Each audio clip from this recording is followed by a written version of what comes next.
Now this little arrow down here, this is a rendering arrow.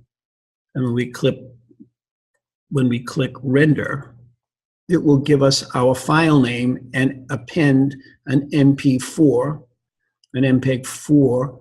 That's because we chose this format H.264. You can select the folder where you want this to render. You can put it onto the desktop. If you don't have a place, I put it into a folder called, on the desktop, Lightroom Watched folder. And I have Lightroom watching this folder. Anything that goes into it ends up in my Lightroom catalog. So I'm going to select the folder that on the desktop that's called the Lightroom Watch folder. The format is going to be 264. This is important. We're going to have the preset to be the quality.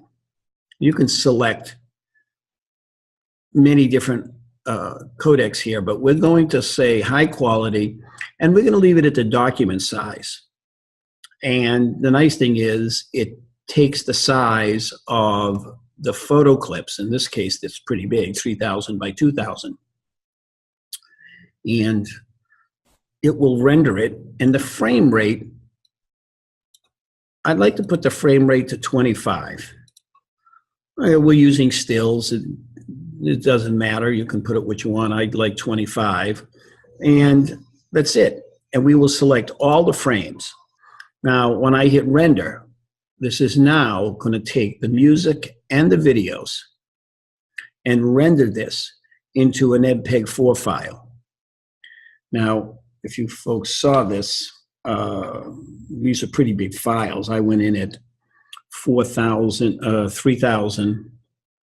pixels across because my intent was to post this onto YouTube. We want to make sure that there's an easy way for people to see this video. And of course, the easiest way is to put up a link like on YouTube, Vimeo, Flickr, whatever.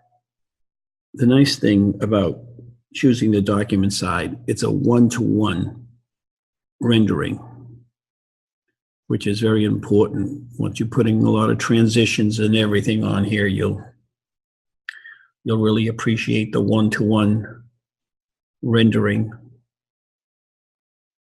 Now, once the file is through rendering, we can close down and save this document. We should be able to go back into Lightroom. So let's save this file, save. I guess we're all done. We'll close this document. It's safely here in Lightroom to be opened up again.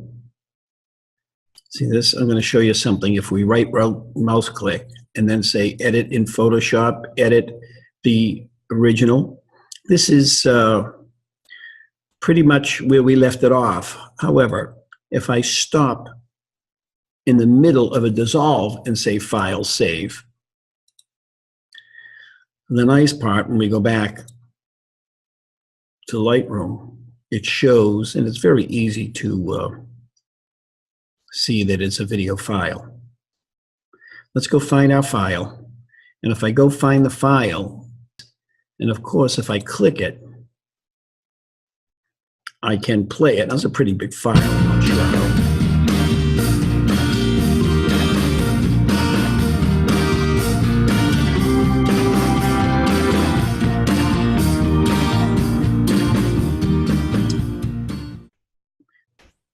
By the way, if you want to drag this again,